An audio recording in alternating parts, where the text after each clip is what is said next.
Welcome back to Cold Crime Case Diaries, the channel where we bring you the most haunting, most heartbreaking, and most urgent true crime stories, one case at a time. If you're a returning subscriber, I'm glad to have you back. Your support keeps these stories alive and helps push for justice when silence just isn't an option. And if you're new here, make sure to hit that subscribe button and turn on your notifications, because what we're covering today isn't just an update. It's a gut-wrenching continuation of a tragedy that has shaken an entire community. Candle, before we get into the latest revelations, I strongly urge you to watch the previous video on this case. The full story of how three innocent little girls, Paityn, Evelyn, and Olivia, were found murdered at a remote campsite in Washington, and how their father, Travis Decker, a former Army Ranger with elite survival training, became the prime suspect in their deaths and vanished without a trace. In that video, we laid out the heartbreaking timeline. A routine visitation turned into a nightmare. A mother's gut feeling that something was wrong. A desperate plea for help that went unanswered. And finally, the horrific discovery that shattered lives and left an entire state in shock. Today, we continue that story with a heavy heart and a pressing sense of urgency. We're bringing you Whitney Decker's first public statement. A devastated mother who saw the signs, sounded the alarm, and is now left grappling with unimaginable loss. We'll also explore chilling new court documents, disturbing past behavior, and a growing manhunt for Travis Decker, a fugitive who may be using his military training to stay hidden in the wild. The question now is, where is he? Could this all have been prevented? And just how many warning signs were ignored before it was too late? This isn't just a story about a crime. It's a story about system failure, mental health, survival, and three beautiful lives stolen far too soon. So grab a seat, prepare yourself, and let's get into the latest chapter of this deeply tragic and still unfolding case. I end today's update. We're diving into the emotional first statement from the girl's mother, Whitney Decker, as well as chilling new details about Decker's mental health, his past behavior, and how this tragedy may have been preventable. Before we begin, make sure you hit that subscribe button so you don't miss any updates as this story continues to unfold. And if you haven't seen the full story of what happened, the timeline, the discovery, and the manhunt, go watch the previous video on my page now. It gives you everything you need to understand how we got here. Now, let's get into the latest, and it's as heartbreaking as it is haunting.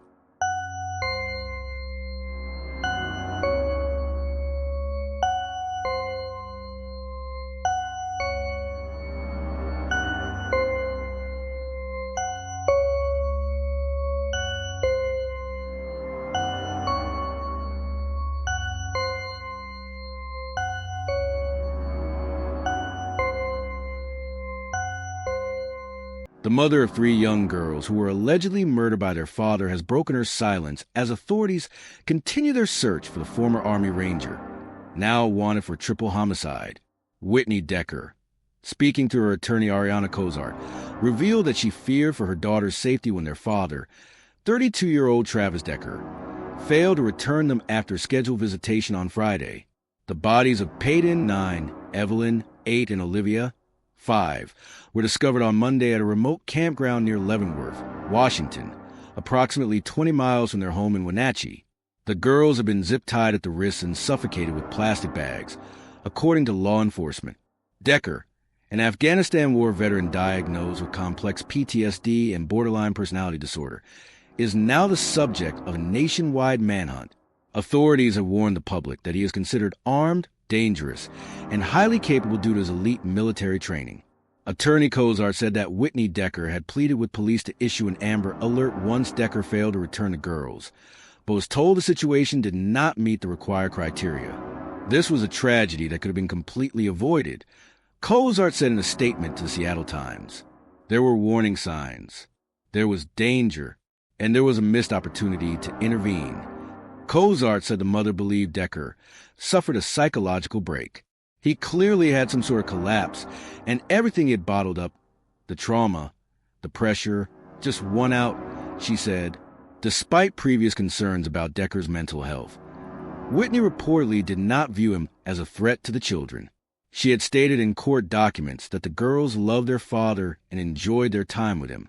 However, she also detailed troubling behaviors, including having the girls sleep in an armory while he was on duty with the National Guard, housing them in a tent or his truck in extreme weather, and failing to pick them up or communicate as expected. In September, during divorce proceedings, Whitney expressed growing concerns about Decker's stability and its impact on the children. She cited an incident in which her youngest daughter, Olivia, called her crying because she couldn't find her father during a visitation. In another instance, Evelyn returned home with visible welts between her legs. Despite these concerns, Whitney made clear she had worked hard to support the relationship between Decker and his daughters. "I do not want to keep Travis and the girls at all," she wrote in a court filing. "But I cannot have our girls staying in what is essentially a homeless shelter, at times unsupervised, with dozens of strange men or living in his truck." On Friday, when Decker picked up the girls, Whitney observed he was quieter than usual, a demeanor that struck her as out of character.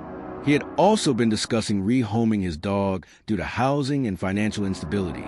Authorities say Decker was last seen wearing a light-colored t-shirt and dark shorts, with his long hair pulled back and sporting a mustache and goatee. Surveillance footage from a Ring doorbell camera captured images of him approaching a residence just days before the killings. These images were released to the public Tuesday evening in an effort to assist in locating him.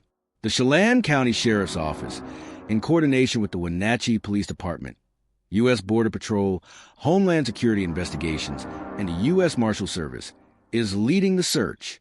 A $20,000 reward has been offered for information leading to Decker's arrest. Decker's vehicle was discovered at the Rock Island Campground on Monday evening. Inside were blankets, food, children's car seats, and a wallet on the center console. Blood-stained handprints were found on the tailgate, and signs of recent camping activity, including a tent and cooler, were located nearby, approximately 75 to 100 yards from the vehicle. Deputies discovered the bodies of the 3 girls. A warrant has been issued for Decker's arrest on 3 counts of first-degree murder and 3 counts of first-degree kidnapping. A judge has ordered that he be held without bail once apprehended. Decker enlisted in the U.S. Army in 2012 and served a combat tour in Afghanistan in 2014. He later joined the Washington Army National Guard in 2021, attaining the rank of sergeant. According to military records, he was a trained paratrooper and ranger, a designation reserved for soldiers with advanced combat and survival skills. However, he reportedly stopped attending mandatory monthly drills over a year ago and was in the process of being administratively discharged. As the manhunt continues, Whitney Decker and her legal team are calling for a reassessment of how authorities evaluate risk in child custody situations involving mental health concerns. "We may never know if an Amber Alert could have saved those girls," Cozart said, "but we do know it could have made a difference." 3 innocent little girls are gone. A mother's worst nightmare has become her living reality, and the man believed to be responsible, their own father, has vanished into the wilderness without a trace. How did the warning signs get missed? Why was an Amber Alert issued when it mattered most? Could this horror have been prevented if authorities had acted sooner? And most haunting of all, where's Travis Decker now? Is he still out there, watching from the shadows, planning his next move? Or has he already disappeared forever? This story is far from over. There are still pieces missing, questions unanswered, and justice that is yet to be served. To keep Paityn, Evelyn, and Olivia's story alive, please take a moment to like this video, share it, and subscribe. Your voice, your attention, is what keeps pressure on those in power to act, and what helps bring fugitives like Travis Decker to justice. And when the next update comes, you'll want to be the first to hear it. Because in stories like this, every second matters.